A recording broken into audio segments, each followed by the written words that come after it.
you, Business Director, and thank you to our sponsors for offering this. This is one of my favorite events of the year, and my staff can attest. I come back with a booklet, and it's circled, and I have notes, and we share it, and so it's exciting to be on this side of the podium. If you know me, you know that I've never met a microphone I didn't like, so I'll get started right away and stay in my 10 minutes.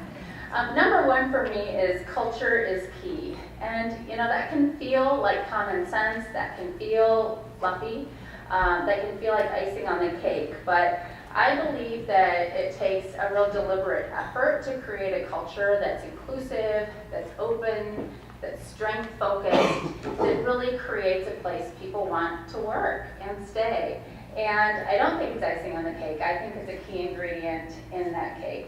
And it's important. And so it does take time to plan and to really create a culture.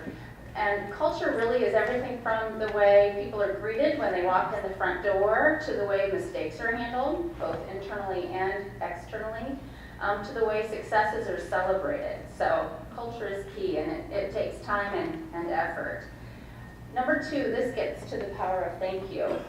Know the languages of appreciation. There was a best-selling book about the 5 love languages, and the authors took that a step further because it saved tons of marriages, and I think they wanted to make more money. And so they created a book about knowing the 5 languages of appreciation, and we've really embraced that at the Community Foundation.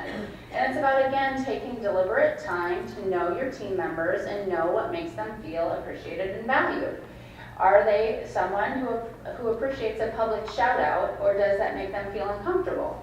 Are they someone who really values time, one-on-one time with you for coaching or to better understand your vision for the company? Are they someone who is motivated by time away from the office, or salary increases, or tickets to something, or networking opportunities?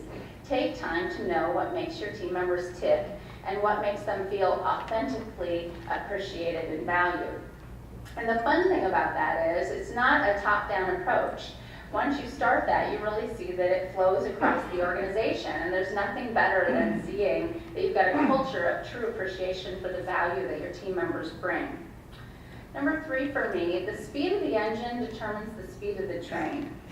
Do you notice a common thread among the speakers this year or in years past? They are highly energized. They have an amazing presence and energy.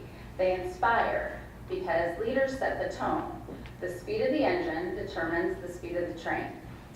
They set the speed with their energy, their motivation, their engagement, and if you're not feeling fired up as a leader, you better fire yourself up before you head into that meeting, because you're going to set the tone for that. You set the speed.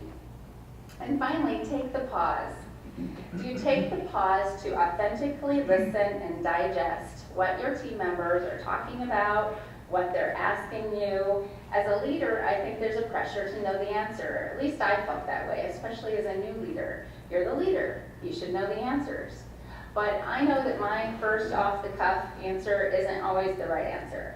And so I've learned to really take the pause, and that it's okay to say, you know what, I'm not going to have an answer to that right now. I need to step away and think about it for a while, or gosh, let me digest that for a couple of days and let's regroup.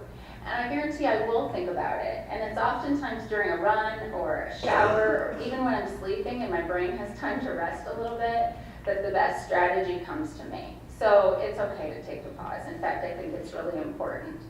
And I can honestly tell you my answer is typically stronger, it's more strategic, and my tone is more of coach and mentor than boss if I take the pause.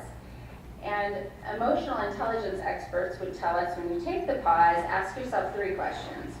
Number 1, does this need to be said? Number 2, because I think we like to talk sometimes, right? And so does it need to be said? Number 2, does it need to be said by me? Number 3, does it need to be said by me right now? And I would add number 4, if it does need to be said, and it does need to be said by me, can I say it in truth and love? And if I can't, it's really time to take the pause. Thank you.